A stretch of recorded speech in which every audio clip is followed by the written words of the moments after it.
In the summer of 1942, a Japanese naval salvage diver descended into the wreck of an American warship somewhere in the waters of the South Pacific and found something that his commanding officers had not told him to expect. He surfaced. He made his report.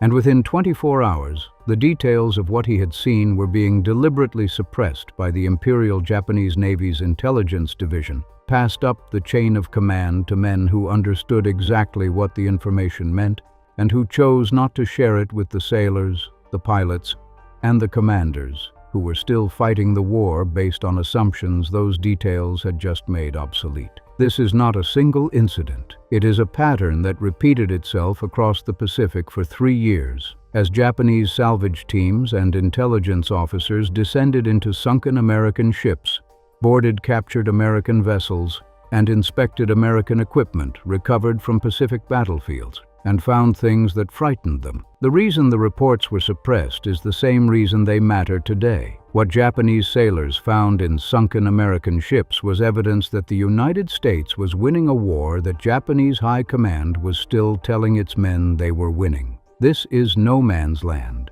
Hit subscribe and turn on notifications. New documentaries drop every single week.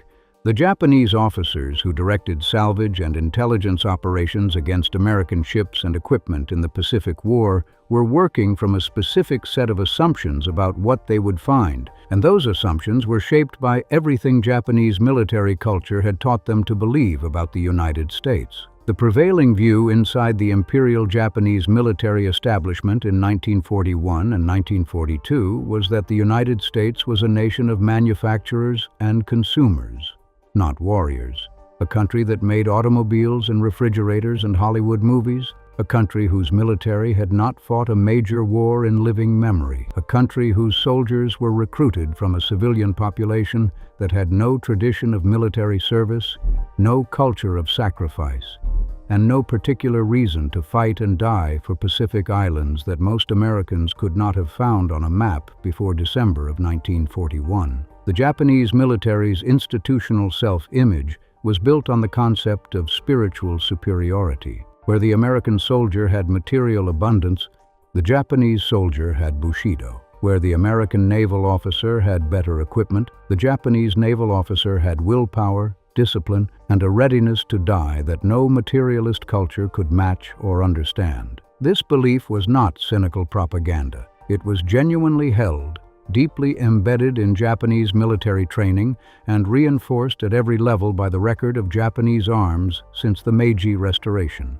Japan had defeated China. Japan had defeated Russia. Japan had taken Korea, Manchuria, and large portions of coastal China against opponents who should, on paper, have been able to resist. The spiritual superiority doctrine had been validated by decades of results. What Japanese intelligence officers expected to find when they descended into wrecked American ships was confirmation of the story they had been telling themselves. Evidence of a military establishment that relied on volume and machinery because it lacked the human quality that Japanese arms possessed.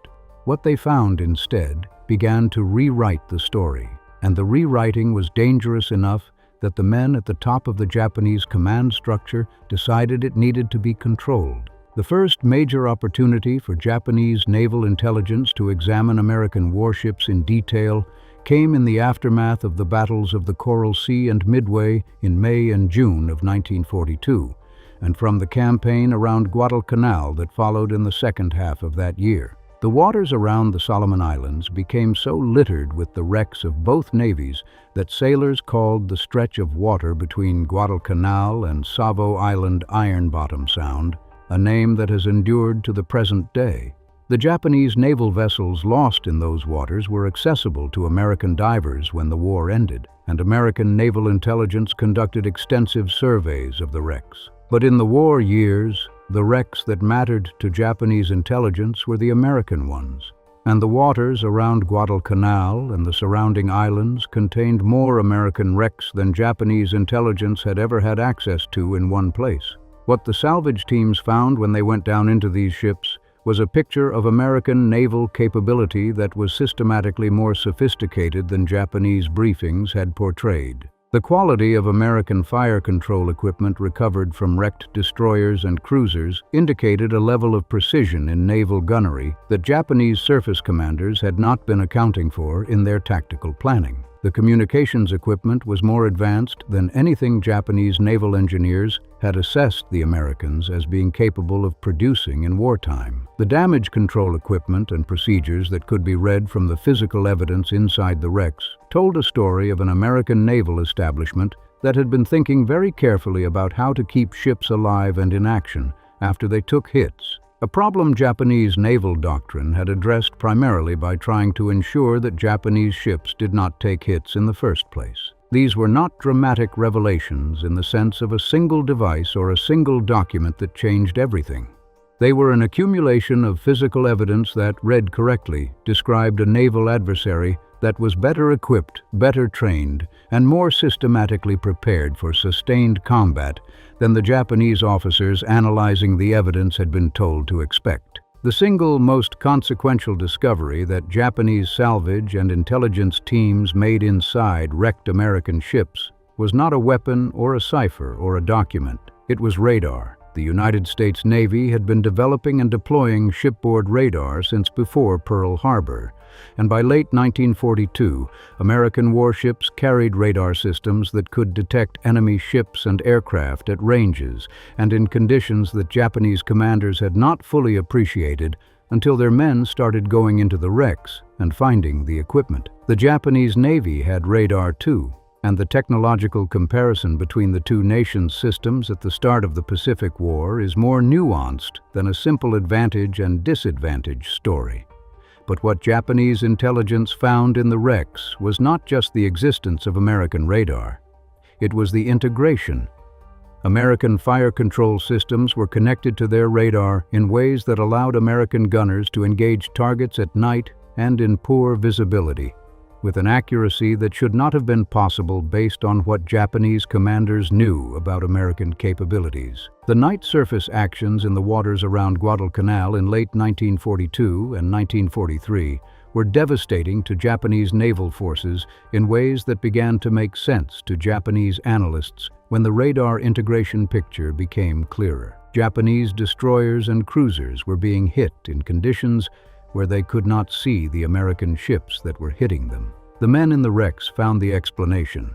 American ships were shooting at radar solutions in darkness, engaging targets that Japanese commanders did not realize their opponents could see. The implications for Japanese naval tactics were severe and immediate, and the implications for Japanese confidence in their ability to conduct the night surface operations on which their Guadalcanal supply strategy depended were worse. The reports that came back from the salvage teams described a capability gap in surface warfare that Japanese naval aviation had been masking, and that the transition to a more surface-centric campaign around Guadalcanal was now exposing with clarity. Understanding why Japanese naval intelligence suppressed or minimized the findings from American wrecks requires understanding the institutional structure of the Imperial Japanese Navy in 1942 and 1943. The Japanese Naval Command was not a monolithic organization that made unified decisions about what information to share and what to conceal.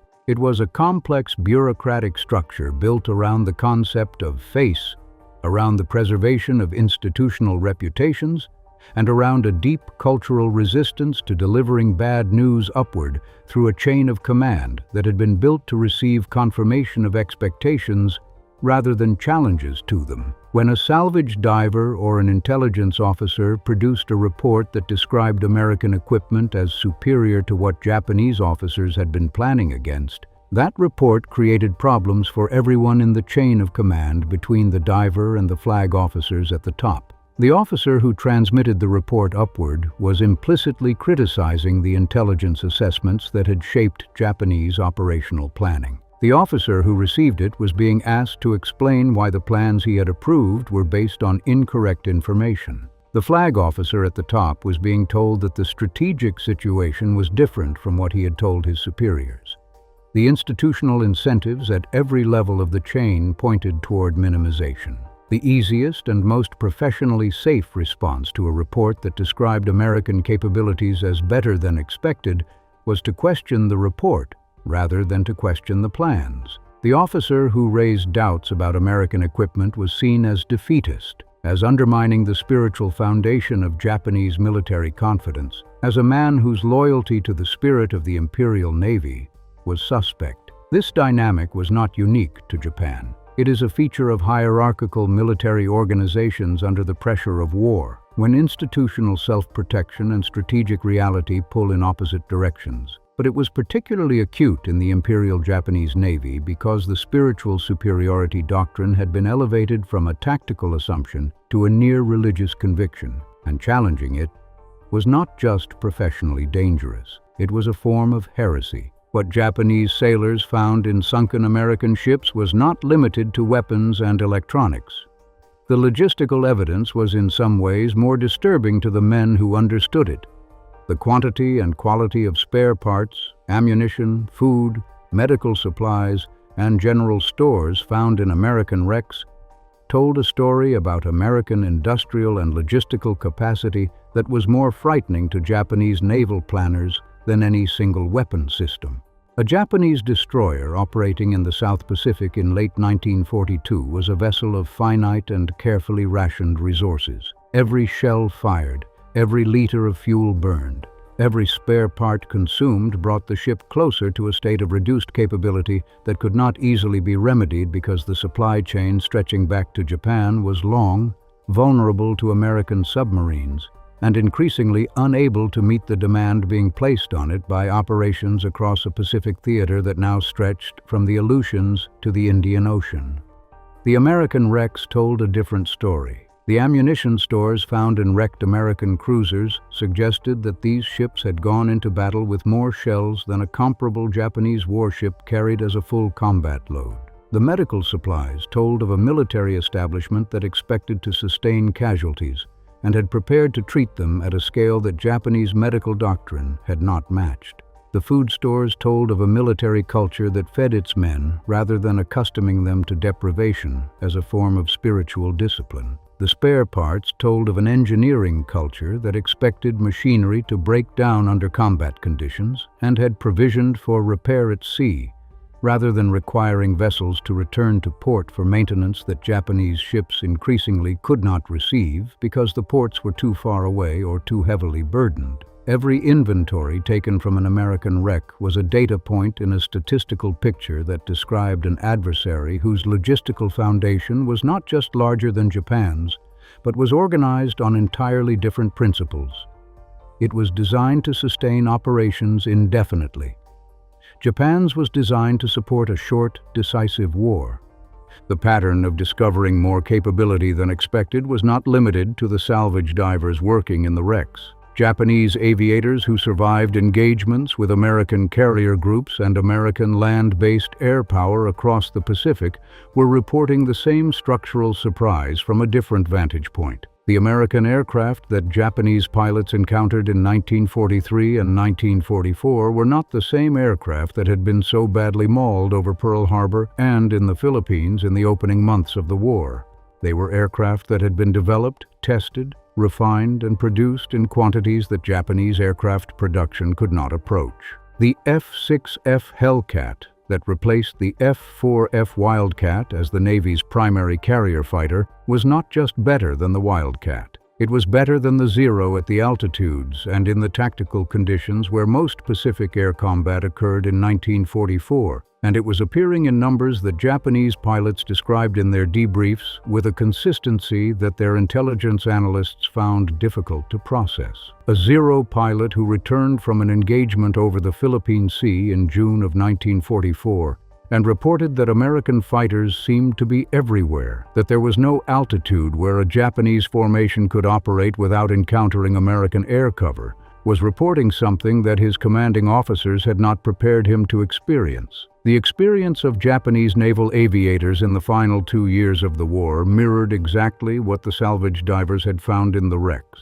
An adversary that was better equipped than expected, present in larger numbers than expected, and operating with a tactical competence that the spiritual superiority doctrine had not predicted and could not explain. There were men inside the Imperial Japanese Navy's intelligence apparatus who understood, clearly and with documented precision, What the salvage reports and the pilot debriefs and the battlefield intelligence assessments were collectively describing.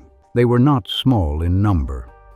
By late 1942, the intelligence picture available to senior Japanese naval officers who chose to read it carefully described a war that Japan was losing on the material dimension, while it was still possible to argue that Japan was winning on the spiritual and tactical dimension. These officers faced a choice that was not really a choice at all within the institutional framework they operated in. They could communicate their assessments accurately, which meant telling senior commanders that the plans those commanders had approved were built on incorrect assumptions about American capabilities, which meant implicitly telling those commanders that they had made errors of judgment that had cost Japan ships and men and strategic position. Or they could communicate their assessments in a form that preserved the appearance of accuracy while minimizing the challenge to the prevailing narrative, which meant that the plans would continue to be built on incorrect assumptions, and the ships and men and strategic position would continue to be lost. The men who chose the first path found themselves marginalized. The men who chose the second path found themselves promoted. This is not a uniquely Japanese dynamic. It is the logic of institutional self-preservation in any hierarchy under stress. But the cost in the Pacific War was paid by the sailors and pilots and soldiers who went into battle based on plans that had been insulated from accurate intelligence by the very structure of the command that was supposed to provide them with an accurate picture of what they were fighting. The ordinary Japanese sailor fighting in the Pacific in 1943 and 1944 did not have access to the intelligence reports. He did not read the salvage assessments. He did not attend the flag officer briefings where the capability gap between the two navies was visible in the aggregate data, if not in any single data point. What he had was his own combat experience, and combat experience is its own form of intelligence. Japanese sailors who survived the naval battles around Guadalcanal in late 1942 knew from direct experience that American ships could shoot accurately in the dark. They did not know about radar integration. They knew that shells were hitting their ships in conditions where they could not see where the shells were coming from. Japanese destroyer crews who ran the Guadalcanal supply route, the operation American sailors called the Tokyo Express, knew that their ships were increasingly vulnerable to American air attack in conditions where Japanese air cover should have been sufficient, but was not. They knew that the American supply and repair system was restoring American naval strength faster than the naval battles were reducing it. They knew all of this from watching it happen, from surviving it, from counting the ships that did not come back. The ordinary Japanese sailor's informal intelligence picture converged with the formal intelligence picture that the officers above him were minimizing, and it produced the same conclusion. This was not the war that Japanese military culture had told them they were fighting, and the adversary they were fighting was not the adversary they had been told to expect. The suppression of intelligence about American capabilities by the Imperial Japanese Navy in the Pacific War is not simply a story about institutional failure or bureaucratic dysfunction, though it is both of those things. It is a story about what happens when a military organization's self-image becomes more important to preserve than accurate information about the enemy, and about the costs that the men at the bottom of that organization pay when the men at the top make decisions based on a picture of the battlefield that has been distorted to protect institutional comfort. The Japanese sailors who descended into the wrecks and found things that frightened them were doing their jobs. The Japanese intelligence officers who read the reports and understood what they meant were doing their jobs. The institutional pressure that transformed accurate reporting into minimized reporting operated at the level above them, in the space between what was known and what could safely be said. It operated there because the Japanese High Command in 1942 and 1943 was not primarily organized to receive and act on accurate intelligence about American capabilities. It was organized to pursue a strategic vision that had been set before the war began, validated by the successes of the war's first 6 months, and protected from challenge by the same institutional dynamics that shape every large bureaucratic organization under pressure. What is specific to the Japanese case And what makes the salvage reports particularly poignant as historical documents is that the men who went into the wrecks knew what they were looking at. They were professional naval officers and technical specialists who could read the physical evidence and understand its implications. They wrote accurate reports. Those reports traveled upward through a system that was designed to transform accurate reports into comfortable ones, and the comfortable ones were what reached the flag officers who were making the decisions. The sailors paid the cost of the difference. They paid it in the waters around Guadalcanal and in the Philippine Sea and off Okinawa, and in every engagement where Japanese commanders planned against an American capability picture that the men in the wrecks had already shown was wrong. Japanese salvage divers went into American wrecks and found evidence that their commanders were planning against the wrong enemy. The reports they wrote were accurate. The system that received those reports transformed them into something that preserved the plan and the confidence and the strategy and sent the sailors back to sea with the same assumptions they had gone into the water with. What was found in the wrecks did not change the war while the war was happening. It changed our understanding of it afterward, when the reports were finally read in full by historians who could trace the line from what the divers saw to what the admirals decided to what the sailors experienced. That line runs through the Pacific from 1942 to 1945, and the men who swam it paid for it in full. If this video meant something to you, hit the like button. It is the single best way to push this story to someone who needs to hear it. Subscribe if you are not already here. Drop a comment and tell us where you are watching from, and whether anyone in your family served in the Pacific. We will see you in the next one.